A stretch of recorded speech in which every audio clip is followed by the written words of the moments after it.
큐티라이프 김목사입니다. 시편 39편입니다. 하나님께서 형벌을 거두실 때만을 기다리는 침묵. 자신의 갱생이 아닌 하나님의 용서만이 진정한 회복임을 아는 희망 아래 주와 함께 나그네 인생 동행하기를 눈물로 간구하는 기도에 대해 묵상해 보시기 바랍니다. 시인은 혀를 잘못 놀려 죄를 짓지 않기로 다짐하고 자신의 행위에 주의하고 있습니다. 그는 원수가 그의 앞에 있더라도 자기 입에 재갈을 물려 자신의 말을 통제하겠다고 진술합니다.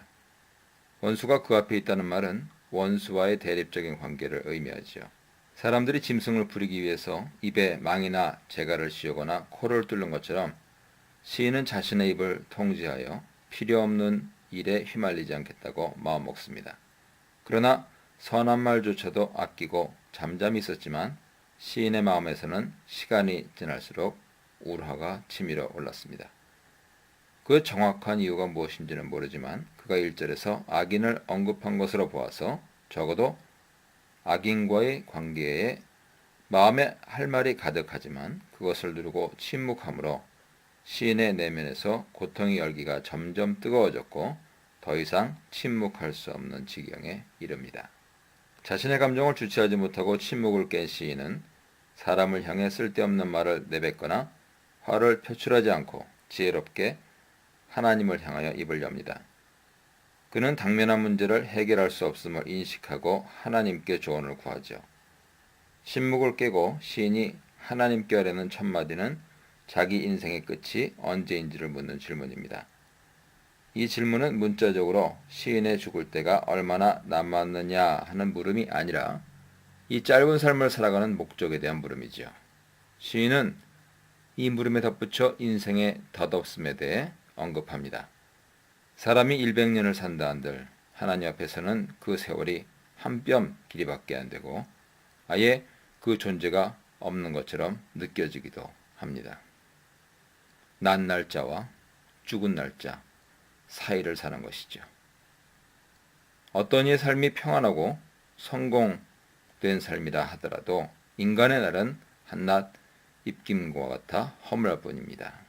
사람이 소란을 떨고 야단법석을 피우며 자기가 원하는 것을 추구하고 쌓아가지만 그 모든 일이 그림자같이 지나가고 그에 더해 그 결과를 누가 가져갈지도 모르니 이 모든 것이 다 헛될 뿐입니다.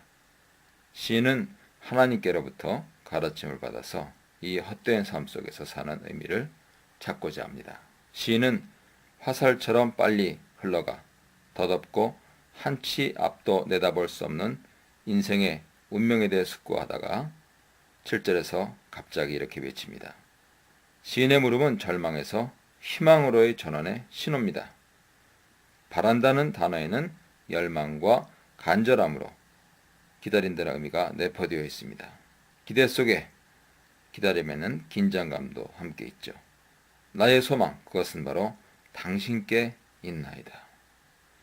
시인이 헛된 인생 속에서 간절히 바라고 소망하는 대상은 그 어느 것도 누구도 아닌 하나님이죠. 그러나 이제 내가 무엇을 바라리요? 인생의 허망함을 한탄하며 좌절하는 것으로 삶을 끝낸다면 얼마나 삶이 시인은 유한하고 제한된 인간 존재를 인식하고 인정하면서 이런 현실에 절망하여서 주저앉아 있지 않습니다. 대신 자신이 이 덧없는 세상에서 소망을 둘 대상이 있음을 고백하면서 그의 소망이 되신 하나님을 바라봅니다. 이 하나님이 자신의 삶의 목적이며 의미가 아닌가. 여기서 인생의 허무함은 단순히 삶의 짧음과 삶에 예측할 수 없는 일들에 대한 슬픔과 고통으로 인한 것만이 아니라 인간의 죄악과 그로 인한 결과로 모든 것을 잃고 가중되는 고통과 함께 지내야 하는 처지를 한탄한 데서 비롯됐다 하는 것도 함축하여 말합니다. 하나님께 소망을 두는 시인은 하나님을 향하여서 자신의 죄를 사하시고 우매자로부터 수치를 당치 않게 해달라고 간청합니다.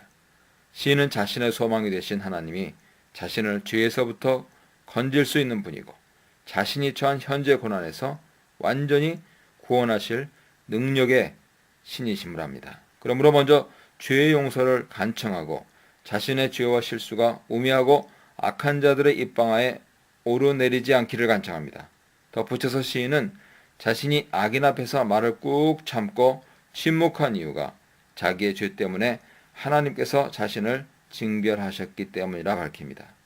하나님은 정의로운 재판장과 같아서 죄인을 징계하시죠. 이로 인해 죄인이 즐기고 누린 모든 영화는 좀이 옷을 갉아 구멍을 내고 옷 자체를 망가뜨리듯 소멸되고야 맙니다.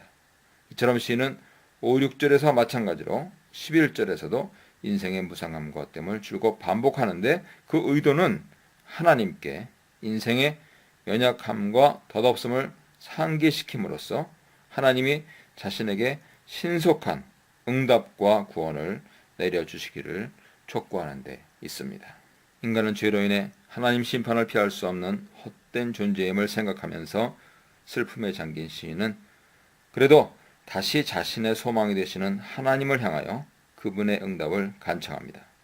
그는 사람들에게는 침묵하였지만 하나님께는 부르짖으며 눈물로 하소연합니다. 울분이 쌓여서 사람들에게 실언을 하거나 화를 쏟아 죄를 짓기보다는 하나님께 자신을 내어놓고 울부짖는 편이 지혜롭죠. 시인은 자신이 하나님께 울부짖는 것처럼 하나님도 자기에게 잠잠하지 말고 응답하시기를 간구합니다. 시인은 자신을 나그네와 거류민으로 소개하면서 하나님 긍휼에 호소합니다. 나그네는 하나님이 이스라엘 백성에게 고아와 과부와 함께 관심을 갖고 돌보라고 명령한 대상이죠. 출애굽기 23장 9절, 신명기 10장 17절 이하를 보세요. 나그네는 자국인이든 타국인이든 고아나 과부처럼 의지할 곳이 없는 자이기 때문에 돌봄의 대상입니다. 시인은 특히 자신을 당신과 함께 있는 나그네라고 칭하면서 자신을 보호하고 긍휼히 여겨줄 분이 하나님이심을 강조합니다. 반면 거류민은 타국인으로서 떠도는 자, 원더러를 지칭합니다. 시인은 자신을 특별히 나의 모든 조상과 같은 거류민으로 소개하죠.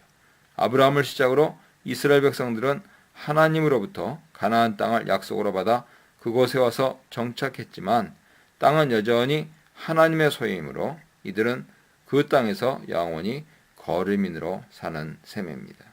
시인은 세상에 사는 삶이 나그네와 거류민의 삶과 같이 일시적이고 하나님의 보호와 공급을 떠나서는 살 수 없는 존재임을 하나님께 말씀드립니다.